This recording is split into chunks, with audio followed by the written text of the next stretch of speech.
Aujourd'hui les amis, c'est moment de vérité. On va pouvoir mettre à l'épreuve notre L6. Bon, on a déjà des petites fixations, ça c'est bien puisque forcément c'est à usage unique.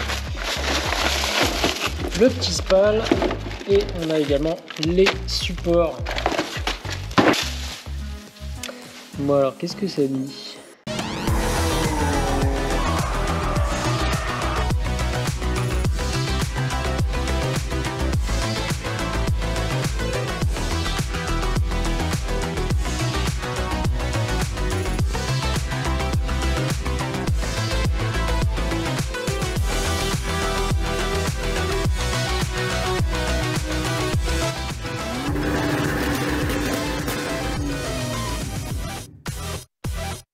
Bon les amis, on est parti pour monter notre nouveau spal 415 mm qui provient de chez GT Performance.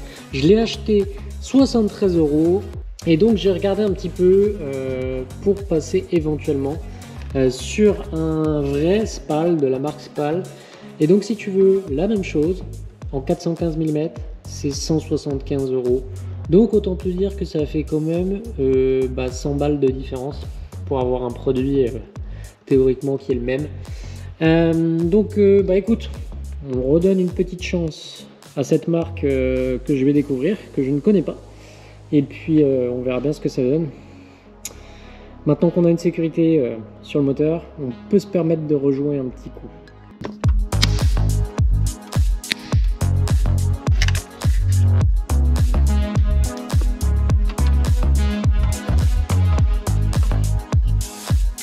Bon comme tu peux le visualiser à côté du spal de dépannage, ça fait une jolie petite différence. Bon je te rassure, hein, celui-là il était là que pour dépanner, le temps de voir si on n'avait pas fait de séquelles sur la turbo. Ça c'est un spal qui va à l'origine sur les radiateurs d'huile, donc d'où sa taille très limitée.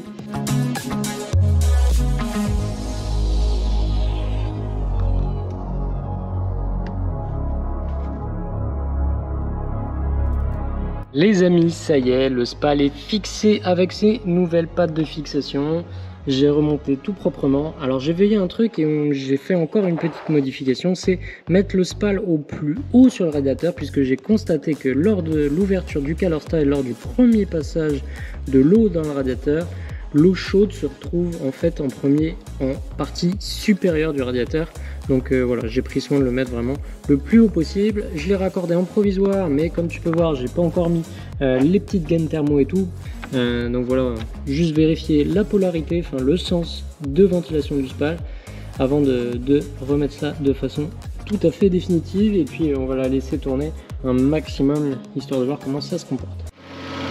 Voilà, laissez doucement monter en température jusqu'à déclenchement du spal.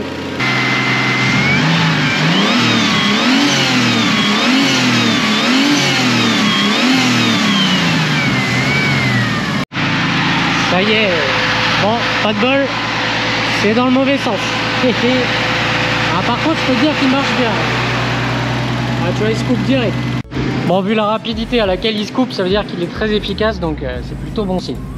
Hop, et on va regarder ça tout de suite. Alors, température d'eau 80 degrés. On va devoir l'inverser de sens puisque il a l'air de souffler et non pas d'aspirer l'air comme un ventilateur d'origine. Mais notre régulation se fait impeccablement. Ça a l'air vraiment d'être parfait. Bon, elle a dû tourner au moins 20 minutes déjà, si c'est pas plus. J'ai mis donc le spal dans le bon sens. Tout est recablé avec de la petite gaine thermo comme il faut. Tout est fait proprement. Tout est zirlanté de partout. Normalement, on est tout bon. Normalement, on est dans le bon sens. On va vérifier ça. Et puis, c'est parti pour la laisser tourner un sacré bon moment. Hop, hop, on est parti.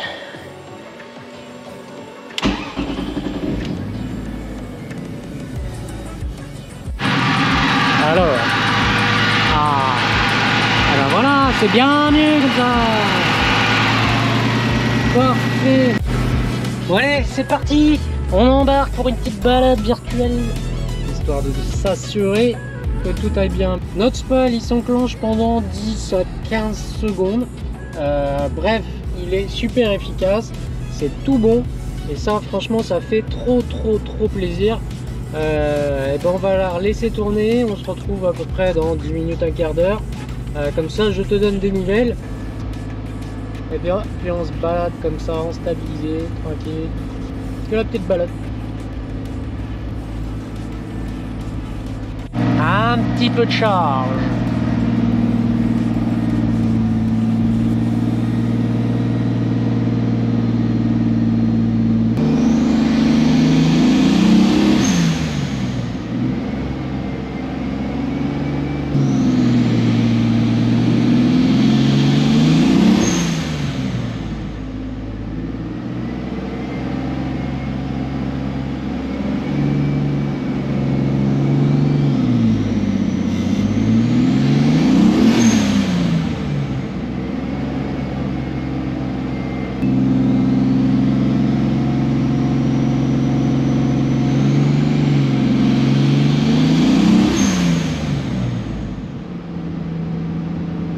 On lui a mis quelques petites charges, pas très longues, mais tu vois, je fais pas mal monter les EGT vers les 600 degrés.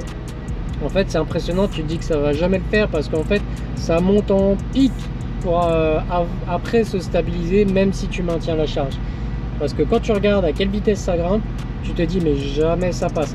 Il faut pas que le turbo prenne plus de 850-900 degrés. C'est ce pourquoi il est prévu. Et en fin de compte, normalement on a de la marge.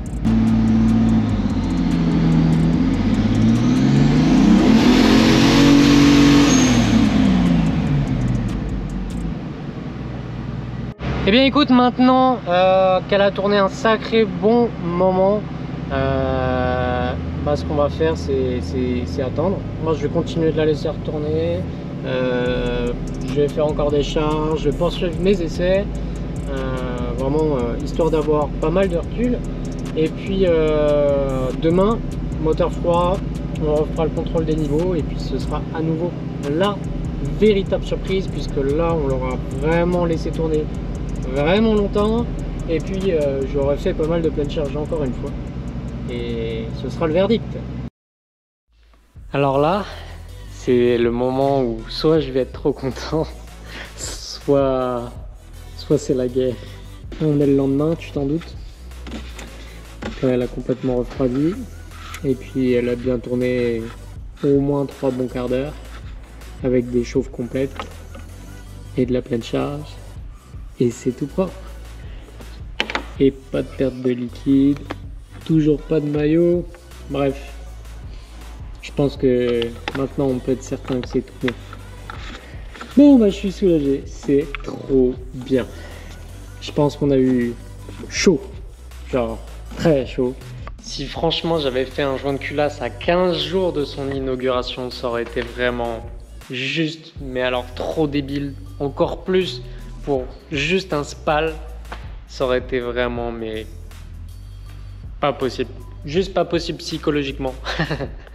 Bon bref, en tout cas tout va bien et notre L6 est en vie. Tu as un petit aperçu de ce que ça donne avec le nouveau montage. Bon, écoute, je suis plutôt content du choix.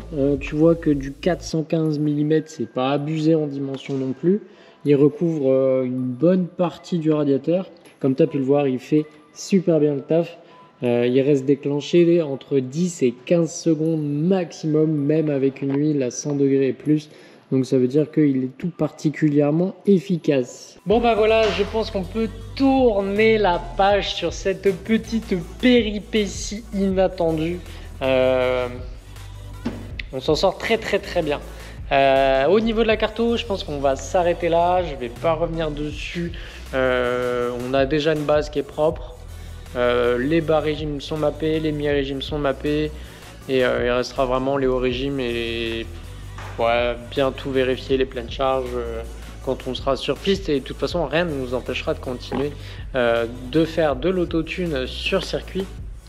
Donc voilà, on continuera d'améliorer ça même quand on sera en roulage, il n'y a pas de problème. Je te montre aussi une petite modification que j'ai fraîchement réalisée. J'ai viré la plaque d'immatriculation puisque désormais plus besoin de plaque. Et j'ai bricolé un petit cache-plaque peint couleur carrosserie. Et franchement, je sais pas ce que t'en penses, mais le rendu est plutôt sympathique. On verra si on se permet quelques décos. Pour le moment, ça reste comme ça, c'est sobre, c'est propre. Moi, j'aime bien. J'ai posé, tu vois, une petite sangle de remorquage à l'arrière. Madame s'est occupée de faire la décoration à l'effigie de la chaîne. Voilà, ça, c'est de toute beauté. Et quoi te dire d'autre, on va faire un gros check-up mécanique au niveau de tous les serrages, de à peu près tout, les roues, les cardans, l'arbre de transmission, le flector. Vu que ça a travaillé un petit peu, on va tout rechecker ça, les supports d'étrier, les étriers, enfin voilà. Tout ce qui peut être resserré sera resserré. Autant maximiser les chances que tout se passe bien et faire le maximum de vérifications avant l'événement, histoire de ne pas perdre de temps et d'éviter des conneries une fois sur place. Bon, il y a aussi une autre chose qu'on fera, c'est au niveau des freins.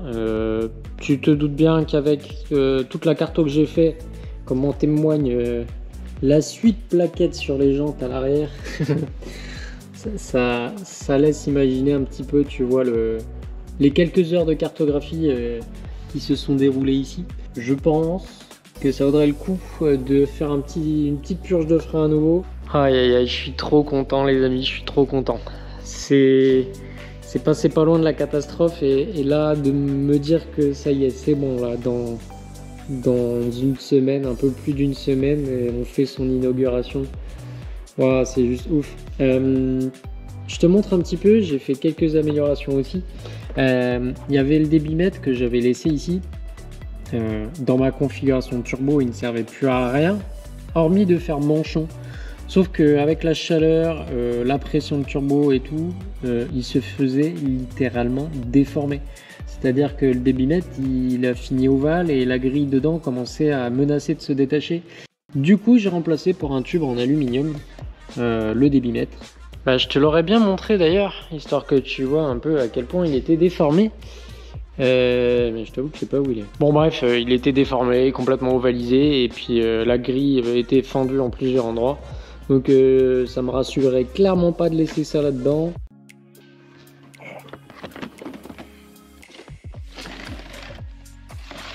Voilà, maintenant on va pouvoir faire notre purge de frein. Comme vous pouvez le voir, j'ai fait le plein de liquide de frein. On va pouvoir faire notre purge avant d'aller en track day. D'autres 5.1 comme tu peux le voir, ça restera pas avec du 5.1, on passera en RBF 600 pour une prochaine vidéo. Je te montrerai ça, je t'expliquerai un petit peu les différentes specs, les spécificités du RBF 600 par rapport au potentiel du 5.1. Bref, je fais le choix de la sagesse, sachant qu'on n'est plus qu'à quelques jours du track day, donc zéro prise de risque. On va juste repurger proprement notre circuit de freinage, puisque j'avais un feeling un peu bizarre sur la fin, une pédale un petit peu spongieuse, chose qui n'était pas le cas avant. Donc peut-être que les chauffes intensives, que c'est manger le liquide de frein, tu vois, ça peut-être pas apprécié. Il y a peut-être eu un peu de condensation avec les montées en température un peu trop rapides. Du coup, ça peut se traduire par de l'apparition de condensation mélangée au liquide de frein et donc de la flotte dans le circuit de freinage. Et donc ça peut être la cause de cette sensation un peu bizarre. Bref, on repurge tout ça à la chasse de la moindre petite bubule et de flotte qui pourrait subsister dans le circuit. On attaque avec le remplissage du purgeur.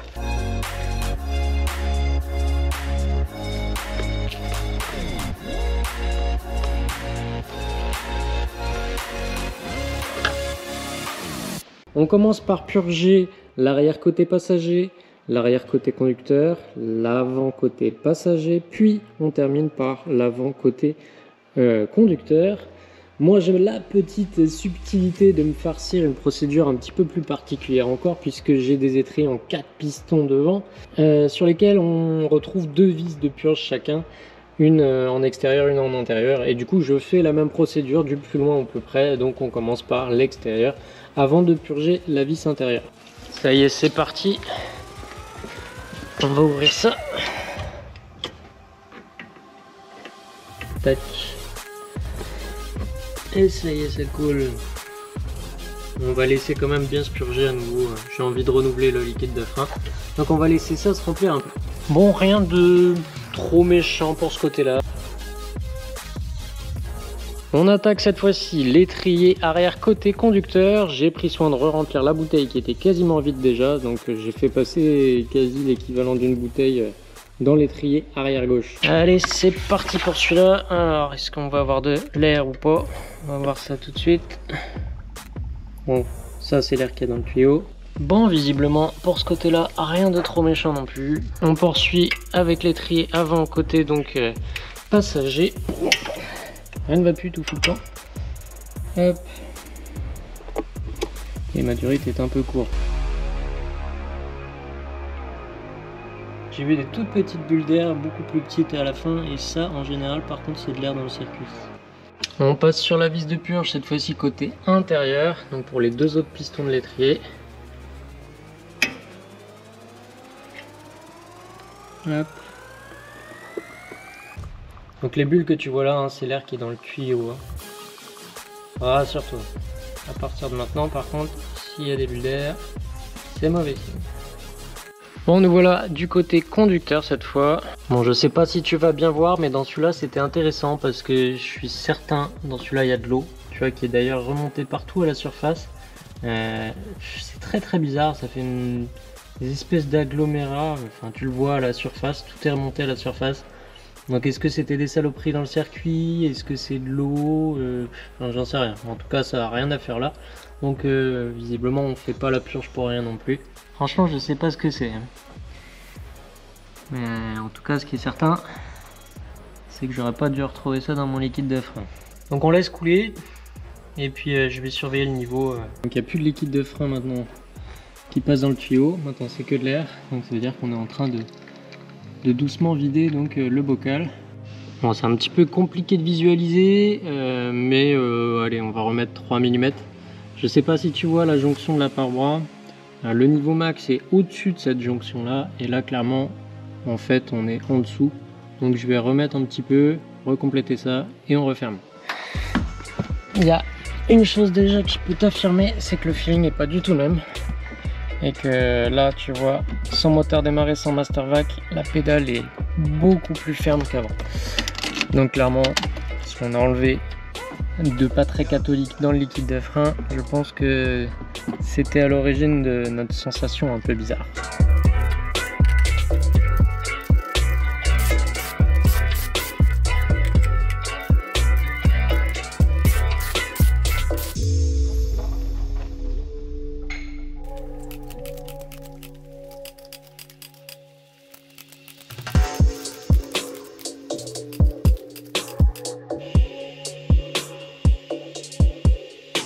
Bon et bah voilà les amis, pour cet épisode on va clôturer là-dessus. Bah écoute, la voiture c'est une réussite, le châssis est prêt, les freins c'est aussi une réussite, plus de pédales spongieuses, on a retrouvé donc un freinage bien précis, bien ferme, plus de sensations cheloues. De toute façon ce qu'on a retrouvé dans le liquide de frein ça avait rien à faire là. Je ne sais pas si c'était de la flotte, de la graisse, enfin difficile d'identifier ce que c'était.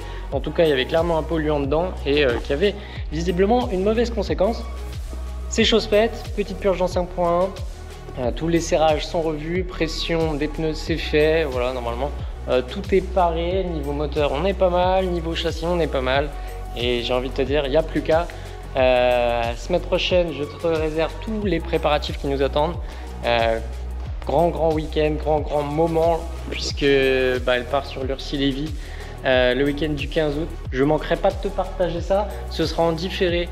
Je te mettrai des nouvelles évidemment dans l'onglet communauté de la chaîne et sur Insta, mais on verra si j'arrive à t'organiser un petit live spoil sur un ou deux tours.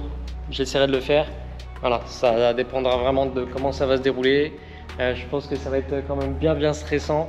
En tout cas, t'inquiète pas, je te donne des nouvelles. Week-end prochain, ouais, vidéo sur tous les préparatifs, tout ce qu'on va mettre de côté, les pièces, le matériel, l'équipement. Je vais te parler de tout ça. Et puis, on va tâcher de s'en occuper, de faire vraiment le tout dernier tour. Les oil catch can à vider, on va pouvoir la mettre sur son plateau et commencer à rentrer dans les vrais préparatifs pour pouvoir l'embarquer. Il n'y a plus que quelques jours, une petite semaine même pas, donc ça va aller très très vite. Sur ce les amis, moi je vous dis à la semaine prochaine, à très très vite, ciao!